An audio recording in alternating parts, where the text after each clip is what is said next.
D'accord les gars, nous devons parler de quelque chose. Avengers Doomsday est présenté comme une suite directe d'Avengers Endgame et comme preuve de cela, dans la toute première bande-annonce preview, nous voyons un Steve Rogers beaucoup plus jeune que le vieil homme Cap qui a présenté le bouclier à Sam à la fin du film, ce qui implique que nous reprenons quelques temps peu après que Cap ait rendu Mjolnir et les pierres d'infinité et décidé de fonder une famille avec Peggy Carter. Mais c'est pas le seul vide narratif dans l'acte 3 d'Avengers Endgame. L'autre énorme a directement à voir avec Tony Stark et ce qui s'est passé entre le moment où ils ont obtenu les pierres d'infinité et le moment où Tony a créé un gantelet d'infinité StarTech entièrement fabriqué et fonctionnel. Et cela venant du gars qui a failli mettre fin à la population terrestre avec simplement une pierre d'infinité pendant Age of Ultron. Sommes-nous vraiment censés croire qu'il a ignoré le fait qu'il avait toutes les pierres d'infinité en un seul endroit en même temps et qu'il n'a pas exploré les possibilités illimitées avec les pierres pendant qu'elles étaient en sa possession, sachant très bien de quoi elles étaient capables lorsqu'elles étaient toutes combinées. Nous allons analyser cette théorie insensée sur la façon dont cette lacune manquante de scène que les Russo ont choisi de ne pas montrer pendant Avengers Endgame prépare en fait ce qui est sur le point de venir dans Avengers Doomsday. Il y a une tonne de preuves pour cela, nous allons tout passer en revue, mais d'abord si vous pouviez appuyer sur le bouton d'abonnement, ça aide la chaîne à grandir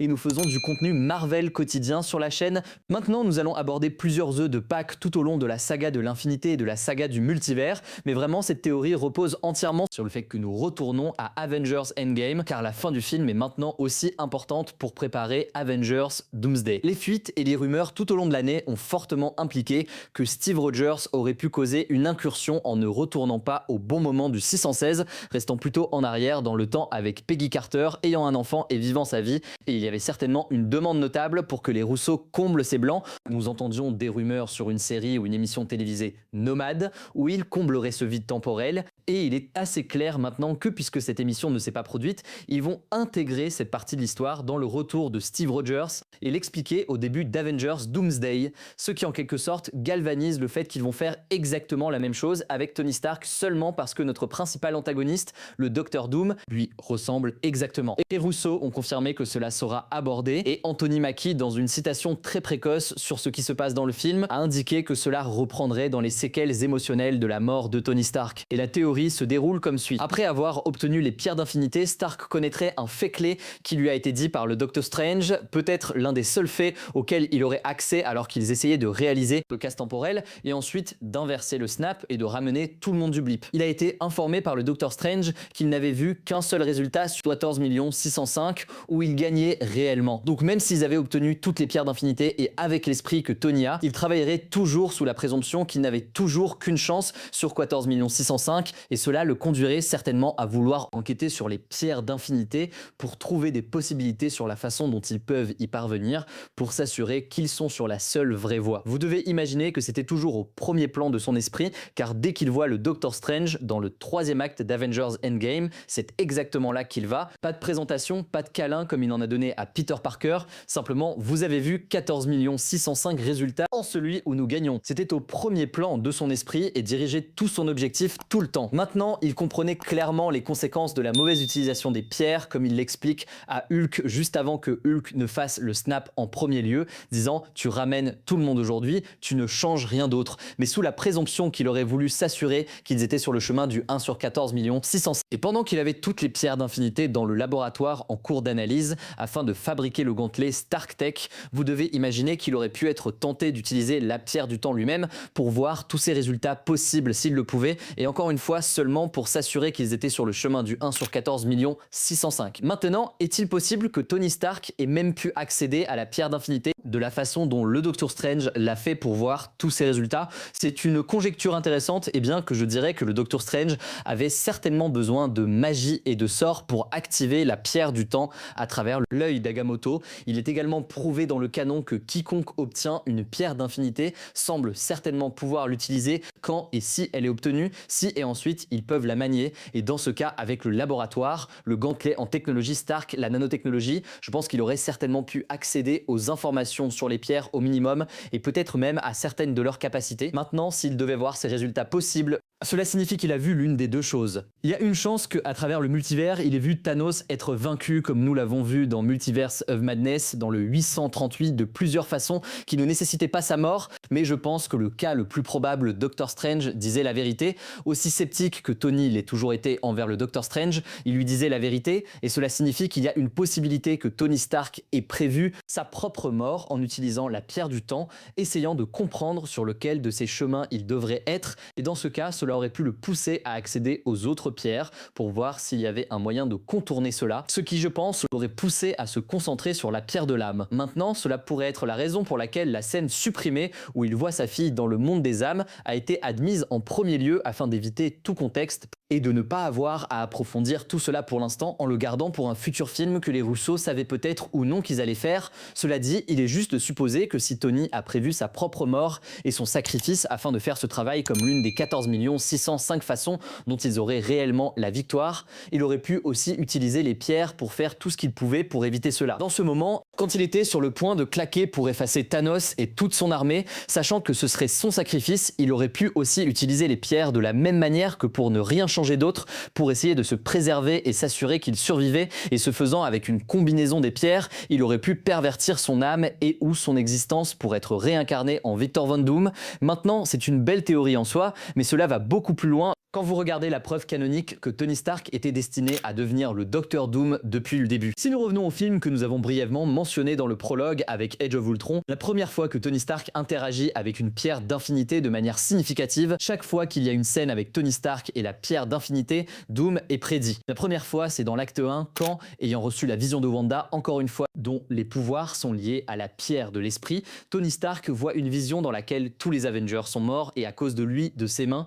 il le croit tellement que plus tard dans le film, dans l'acte 2, il dit à Nick Fury, sans détour, je suis l'homme qui a tué les Avengers. Je l'ai vu, c'est mon héritage, je n'ai pas été trompé, on m'a montré, j'ai regardé mes amis mourir et ce n'est même pas la pire partie, et tandis que Nick Fury insiste sur le fait que la vision est juste à cause de Wanda et qu'à l'époque, nous avons pris la scène pour en quelque sorte prédire Infinity War et Avengers Endgame. Peut-être qu'il y avait une signification plus profonde et certainement avec le nouveau contexte et les détails révélés pour Avengers Doomsday et Avengers Secret Wars, Tony Stark plus pierre d'infinité égale avenir pas génial, et il réitère ce point sans détour au tout début de l'acte suivant. C'est la conversation entre Banner et Tony parlant d'une armure autour du monde. Banner leur dit que cela ressemble à un monde froid. Tony répond « J'en ai vu de plus froid ». Cette scène est Tony interagissant avec la pierre de l'esprit et tentant de l'utiliser, de la décortiquer de Jarvis et de créer son projet Ultron. Donc encore, Tony Stark plus pierre d'infinité égale désastre, et en même temps cette scène établit une tonne de canon important encore une fois, compte tenu du contexte de ce que nous savons maintenant, viendrait dans la saga de l'infini et Avengers Doomsday. À l'époque d'Age of Ultron, il avait la technologie pour à la fois analyser et exploiter le pouvoir de techniquement utiliser une pierre d'infinité. Beaucoup de technologies avaient été établies par Tony Stark entre Age of Ultron et quand il aurait eu les pierres dans Avengers Endgame. Donc non seulement cela établit les moyens par lesquels il aurait pu accéder au pouvoir de, disons, la pierre du temps pour regarder dans le futur, mais aussi la volonté et l'expérience de le faire. De plus, les enjeux à l'époque étaient « et nous n'avons la pierre de l'esprit que pour 3 jours ». Les enjeux à ce moment où il a toutes les pierres d'infinité sont « nous n'avons qu'une chance sur 14 605 de bien faire les choses ». Et bien sûr, aucun de ces comptes pendant Age of Ultron ne tient compte de ce qui est dit pendant le 3e acte juste avant que Vision ne termine la dernière version d'Ultron. Il dit spécifiquement et sans détour, ils sont condamnés. Doomed. Le même Ultron qui a été créé par Tony Stark a jeté un coup d'œil à l'humanité et a décidé qu'elle devait être détruite, peut-être parce qu'il a prévu ce qui se passerait si Tony Stark était autorisé à devenir finalement le Docteur Doom. Détruire toute l'humanité sur Terre dans le 616 est un bien meilleur choix que le Docteur Doom détruisant tout le multivers, et tandis que beaucoup a été fait du commentaire Doom. Pourquoi Ultron dirait-il spécifiquement cela? De cette façon, les mots comptent de la même manière qu'ils ont utilisé Endgame dans Avengers Ultron pour prédire le titre du 4e Avengers. Ici, ils auraient pu préfigurer le 5e aussi. Maintenant, il y a une autre partie de cela. Il y a la preuve que la mortalité de Tony Stark était aussi dans son esprit à côté des chances à cause du message holographique qu'il a fait, qui a été diffusé lors de ses funérailles. Maintenant, il est important de noter, d'après le dialogue qu'il dit tout au long menant à cette scène, que nous savons avec certitude que cela a été été fait la nuit avant qu'il ne parte pour le casse temporel et il n'est pas déclaré combien de temps s'est écoulé entre le moment où ils ont obtenu les pierres d'infinité après le casse temporel et quand ils ont effectivement tenté de les mettre dans le gantelet Stark et de faire le claquement et le blip. Donc lui disant au revoir à sa fille était vraisemblablement une intention de lui mourant possiblement pendant le casse temporel, mais il dit aussi dans ce message « En cas de mort prématurée de ma part », presque comme s'il était conscient qu'il pourrait mourir dans les événements à venir. Donc c'est sûr, alors qu'il n'aurait pas eu les pierres encore pendant qu'il faisait ce message d'adieu,